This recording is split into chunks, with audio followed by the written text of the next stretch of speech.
Cade?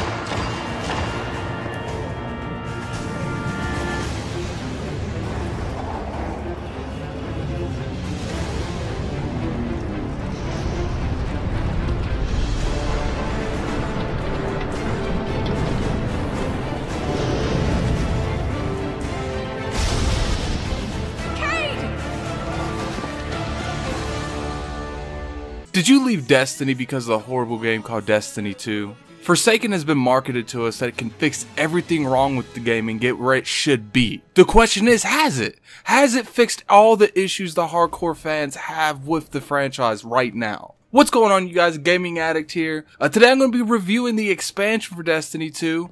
I'll be reviewing this on a standpoint that you're already a Destiny 2 fan, you're already a veteran, and I won't be leaving the people out that just want to know generally if they should get into this game. I will have a couple things to say to you guys as well. So let's go ahead and get right into it. Forsaken starts us out going to the Reef and stopping a riot. You know, the Reef that we haven't been to since Destiny 1. The first mission in this game, you are with Cade, and he does die, just like the trailer promotes that they've been promoting over and over again. They want you to know Cade dies in this game.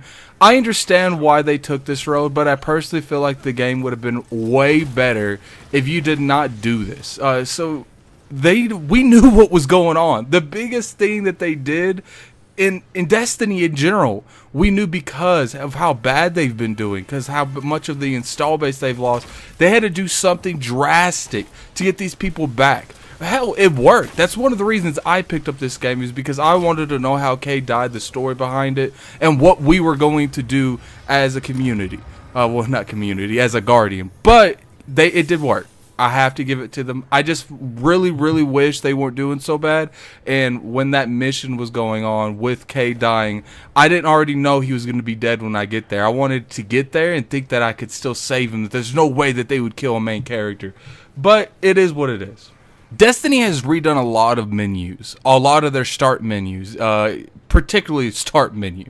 Destiny has redone a lot of their menus, especially the start menu. Now, instead of going to the vault and getting your collection, getting into your collections through your vault, you can actually get to your collections just by pressing start and going over 2 tabs to the left. It might be 3, don't quote me, but you could go over there, you can get your exotics, you could even get legendaries. Yes, you guys, I said legendaries. No more, you know, grinding because you deleted something that just turned out to be good for PvP. Now you got to go and find it, so you do have to go and do that. Now, they did do something really good with the weapons. They gave it back random rolls, which one of the issues I've always had with random rolls is I feel like since it is random, sometimes you can't be effective in certain game modes, like you know, PvP, Trials of Osiris, or Trials of the Nine. You can't be as effective in those modes because you don't have those perfect roll guns. But I have been told that they're going to be giving away, they're going to be doing a lot of like perfect roll guns that people are using, and stuff like Nightfalls and stuff like that. So I think that's a good way to balance that out. But let's go ahead and get to the main elephant in the room. The reason that people play Destiny, it's that loot. Up until now, loot's been there, but it hasn't really been the greatest. For example, you know, you'll do these hard activities and you won't feel like you got what you wanted in return, or you won't feel like what you got was you know, value to what you did to get that weapon.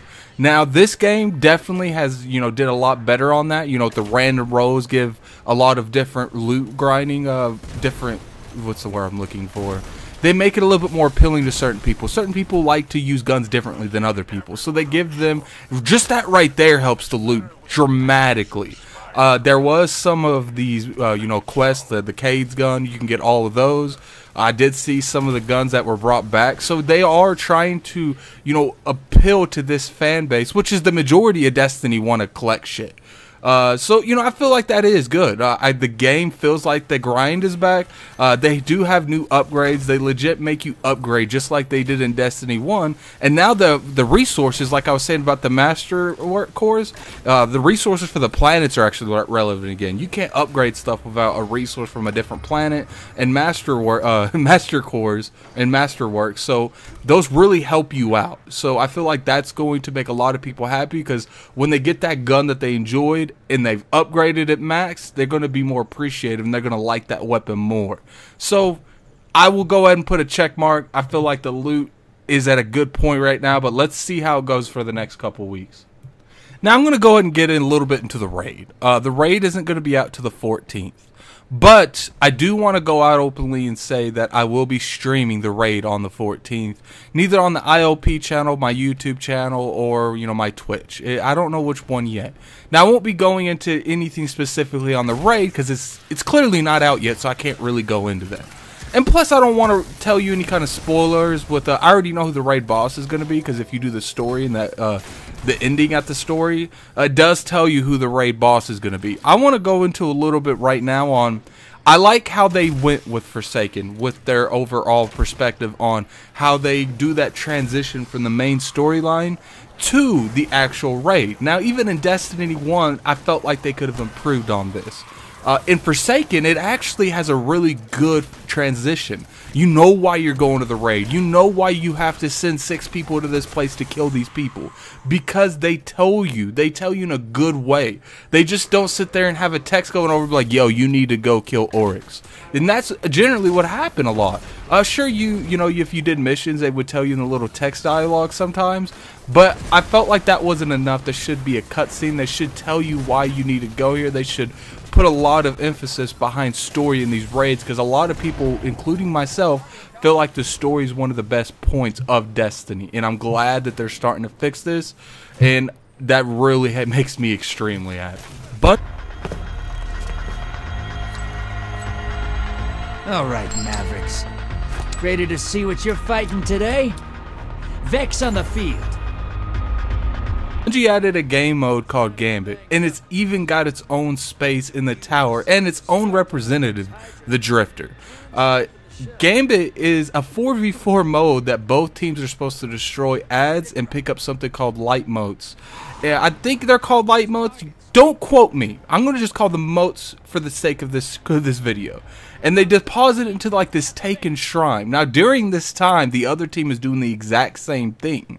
When you get enough motes, depending on the amount you have, when you deposit into this taken shrine, you'll get different outcomes. For instance, 5, you'll go ahead and throw out a taken cabal. 10, you'll throw out a taken knight, and 15, you'll throw out taken orbs.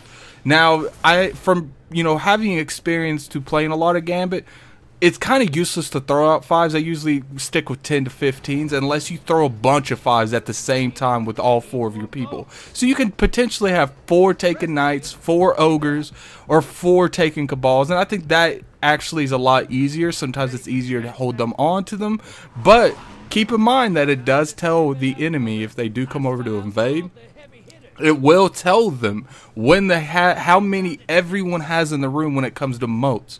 So if you have 15 and you're 14, you're trying to save up for that 15 to throw at that ogre at them, and you get an invader and he sees you got 14, you are the first person on his list. If he kills you, your team loses those motes. First team to 75 summons a prime evil. Now the prime evil is this big giant taken that you have to kill before the other team. So when you're damaging yours, the portal between your dimension, your stage, and their stage is constantly open.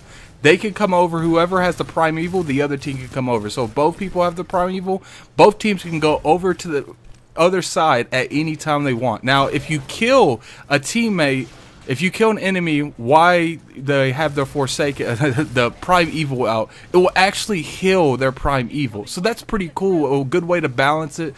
You can send your best PvP person over there, and we've won games strictly. We had like 30 motes, and they had their prime evil, but I went over there and killed 17 guardians, and it always healed them. They had to kill their prime evil twice before they can get anything done. And I think that's good. I think, giving another mode that other people could play that does, because that weird thing where you have 4 people, you don't really want to play PvP, but you don't want to play strikes. You want to play strikes, so let's just go in the middle ground. Let's go to some Gambit. Let's have a little bit of fun doing both, and I think that's really good. We needed more activities like this. In conclusion, did Forsaken repair the damage that Destiny 2 has suffered up till now? I don't believe it's completely fixed it, but it's most definitely a step in the right direction. Is it for the vets? Do you think it's time to come back to this game? Look, I can't tell you what to do with your own money, but I can tell you that I enjoyed this expansion a lot. I think it's time. You guys go ahead and make up your own decision. I'm just telling you my perspectives. I spent 40 and I enjoyed every bit of it, and I don't feel like I was ripped off. But what about new players? You know, people that haven't played Destiny. Is a good time to get into Destiny now. They have a lot of good expansions. They have a lot of good, you know, you can get the Collector's Edition. You could come in for, you know, for cheaper than people that's been playing day one. And they actually give you this item that you can skip over all of the story and all of the expansions and be right there right before the Forsaken. Now, if you want to actually experience these events, the first story, you know, the 2 expansions, I wouldn't suggest doing this. But if your friends just want to start the Forsaken campaign, I would do that. Then maybe make another mission and do the actual story and the expansions to give you that example of that one as well. Now, I really enjoy this game. I hope this game gets back. And I know there's going to be a lot of you guys that come in here. You know, you don't like Destiny. You probably already hit that dislike button. Go ahead and hit the dislike button if you don't like Destiny. That's fine. But, you know, comment on there. Tell me why you didn't dislike, why you dislike the game. Or you can remain silent. I'll always encourage all of my subscribers, all of my viewers to give me your opinions. If you think I'm full of it, tell me why in that comment section. But that's all I got for you. You know, Forsaken, definitely worth the pickup.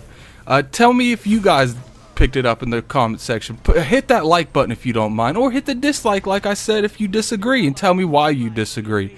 Share this to as many of your friends as possible. It's been a pleasure talking. This is Gaming Addict. I'm out of here.